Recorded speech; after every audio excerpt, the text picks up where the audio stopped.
നമസ്കാരം. രാജ്യത്തെ ഓരോ ദളിതനും അംബേദ്കർ ആണെന്ന് കോൺഗ്രസ് MP രാഹുൽ ഗാന്ധി. നൂറ്റാണ്ടുകളായി അടിച്ചമർത്തൽ അനുഭവിക്കുന്ന ദളിതരെ ഭരണഘടനയിലൂടെ അംബേദ്കർ ശാക്തീകരിച്ചു എന്നും രാഹുൽ ഗാന്ധി പറഞ്ഞു. മണ്ഡലമായ റായ്ബറേലിയിൽ 2 ദിവസത്തെ സന്ദർശനത്തിനെത്തിയ രാഹുൽ ദളിത് വിദ്യാർത്ഥികളുമായി സംവദിക്കുകയായിരുന്നു. ആയിരക്കണക്കിന് വർഷങ്ങളായി ദളിതർ വിവേചനം അനുഭവിക്കുന്നു. ഭരണഘടന തയ്യാറാക്കുമ്പോൾ ഇക്കാര്യം അംബേദ്കറുടെ മനസ്സിലുണ്ടായിരുന്നു.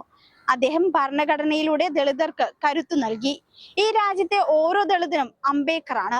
രാഹുൽ ഗാന്ധി പറഞ്ഞത് ഇങ്ങനെയായിരുന്നു. ഭരണഘടനയുടെ ശബ്ദത്തെ അടിച്ചമർത്തിക്കൊണ്ടിരിക്കുകയാണ്.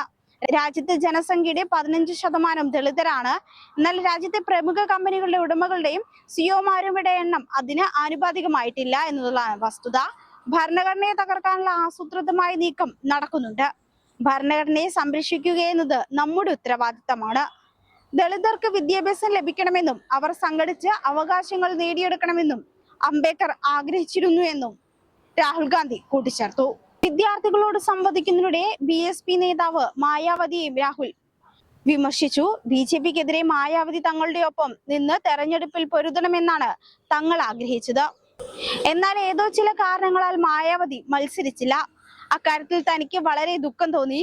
കാരണം 3 പാർട്ടികളും ഒരുമിച്ച് നിന്നിരുന്നുവെങ്കിൽ BJP ഒരിക്കലും തെരഞ്ഞെടുപ്പിൽ ജയിക്കില്ലായിരുന്നു എന്നാണ് രാഹുൽ ഗാന്ധി പറഞ്ഞത്.